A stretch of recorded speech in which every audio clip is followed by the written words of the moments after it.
ನಮಸ್ಕಾರ ರೀ ಎಲ್ಲ ಸೌಕರ್ ಮಂದಿ ಎಲ್ಲರೂ ಹೆಂಗದಿರಿ ನಾವು ಒಂಥರ ಮಂದಿ ನೋಡ್ರಿ ಭಾಳ ದಿನ ಆದ್ಮೇಲೆ ಮತ್ತು ಬ್ಲಾಗ್ ವಿಡಿಯೋ ಚಾಲು ಮಾಡೀನಿ ಬರೀ ಏನೇನು ಆಗ್ತಾ ತೋರಿಸ್ತೀನಿ. ದಯವಿಟ್ಟು ಸಬ್ಸ್ಕ್ರೈಬ್ ಆಗಿಲ್ಲ ಅಂದ್ರೆ ಸಬ್ಸ್ಕ್ರೈಬ್ ಆಗಿ ಆ ವಿಡಿಯೋ ನೋಟಿಫಿಕೇಶನ್ ಕ್ಲಿಕ್ ಮಾಡಿರಿ. ಹಾಗೆ ವಿಡಿಯೋನ ಸ್ಕಿಪ್ ಮಾಡಾರ್ದೆ ನೋಡಿರಿ.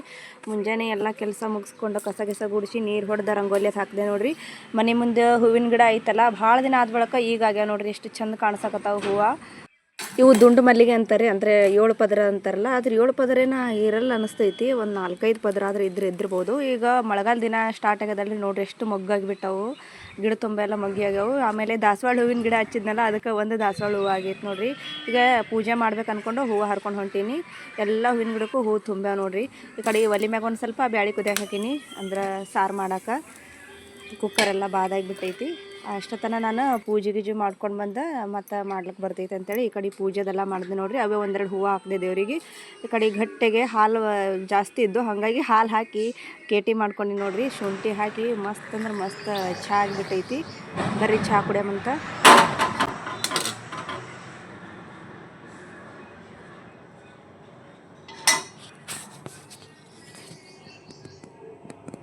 ಉತ್ತರ ಕರ್ನಾಟಕದವ್ರು ಆದ್ರೂ ನಮ್ಮ ಮನ್ಯಾಗ ಜಾಸ್ತಿ ತಿನ್ನೋದು ಚಪಾತಿನೇ ತಿಂತಾರೆ ರೀ. ರೊಟ್ಟಿ ಇರಲಿಲ್ಲ ಅಂದ್ರೆ ನಡಿತೈತಿ, ಆದ್ರೆ ಚಪಾತಿ ಇರಲಿಲ್ಲ ಅಂದ್ರೆ ನಡಂಗಿಲ್ಲ. ಹಾಗಾಗಿ ಚಪಾತಿ ಮಾಡಾಕತ್ತೀನಿ ನೋಡ್ರಿ. ಇಲ್ಲಾಂದ್ರೆ ಊಟನೇ ಮಾಡಂಗಿಲ್ಲ ಯಾರು, ಒಲ್ಲ ಅಂದ್ಬಿಡ್ತಾರೆ. ರೊಟ್ಟಿ ಭಾಳ ತಿನ್ನಕ್ಕೆ ಹೋಗಂಗಿಲ್ಲ. ಏನು ಅಪರೂಪ ರೊಟ್ಟಿ ಉಣೋದು. ಮಾಡಕ್ಕೆ ಬರ್ತೈತಿ, ಮಾಡ್ತೀವಿ, ಆದ್ರೆ ಉಣ್ಣಂಗಿಲ್ಲ.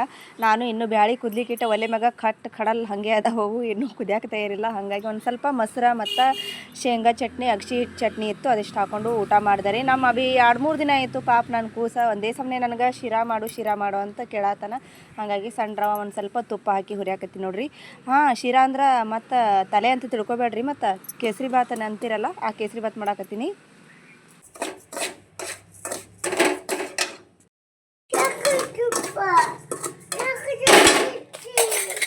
ಸಕ್ರಿತೈತಿ ಯಾಕ ಈಗ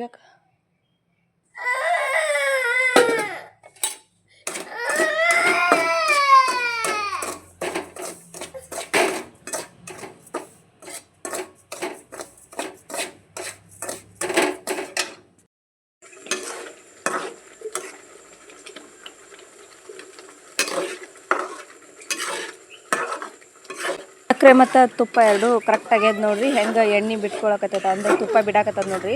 ಚಂದ ಕುದಿಯಾಕತ್ತೈತಿ. ಆಮೇಲೆ ಡ್ರೈ ಫ್ರೂಟ್ಸ್ ಹಾಕಬೇಕಾಗಿತ್ತು, ಡ್ರೈ ಫ್ರೂಟ್ಸ್ ಇರಲಿಲ್ಲ. ಹಾಗಾಗಿ ಒಂದು ಸ್ವಲ್ಪ ಮೆಣಸು ಹಾಕಿನಿ, ಲವಂಗ ಹಾಕೀನಿ. ಲವಂಗ ಮತ್ತು ಏಲಕ್ಕಿ ಹಾಕೀನಿ ರೀ.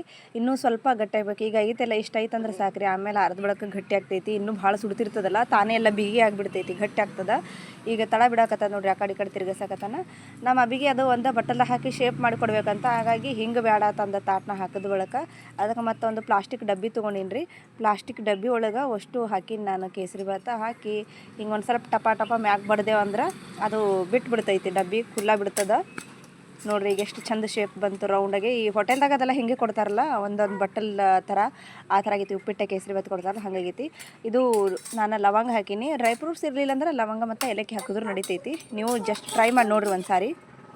ಕೇಸರಿ ಭಾತ ಸಿರಾ ಎಷ್ಟು ಮಸ್ತ್ ಆಗೈತೆ ನೋಡ್ರಿ, ಎಷ್ಟು ಚಂದ ಕಾಣಿಸಕತ್ತೈತಿ. ಮ್ಯಾಗ ಲವಂಗ ಹಾಕೀನಿ, ಅವು ಮ್ಯಾಗೆ ಬಂದು ಕೂತಾವು. ಆಮೇಲೆ ಕಪ್ಪು ಕಾಣಿಸತ್ತಲ್ಲ ಅವು, ಮತ್ತು ರವೆ ಬತ್ತದ ಅನ್ಕೋಬೇಡ್ರಿ. ಮತ್ತು ಅದು ಏಲಕ್ಕಿ ಹಾಕಿನಲ್ಲ, ಅದು ಹಂಗೆ ಕಾಣಿಸಕತ್ತೈತಿ ಕಪ್ಪು ಕಲರ್. ಆಮೇಲೆ ಡ್ರೈ ಫ್ರೂಟ್ಸ್ ಇರಲೇಬೇಕಂತಂದಿಲ್ಲ, ಇರಲಿಲ್ಲ ಅಂದ್ರೆ ಹಿಂಗೆ 1-2 ಲವಂಗ, ಒಂದು 5 ರೂಪಾಯಿದು ಏಲಕ್ಕಿ ತಂದು ಹಾಕಿದ್ರೆ ಮಸ್ತ್ ಆಗ್ತೈತಿ ನೋಡ್ರಿ. ಕೈಯಾಗ ಹಿಡಿದ್ರೆ ಕೈಗೆ ಸಹಿತ ಹತ್ತಲಾಗೈತಿ, ಎಷ್ಟು ಚಂದ ಆಗ್ಯದ.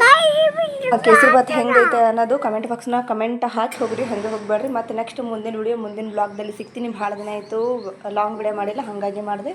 ವಿಡಿಯೋ ನೋಡೋದಕ್ಕಾಗಿ ಧನ್ಯವಾದಗಳು. Thank you. ಬಾಯ್.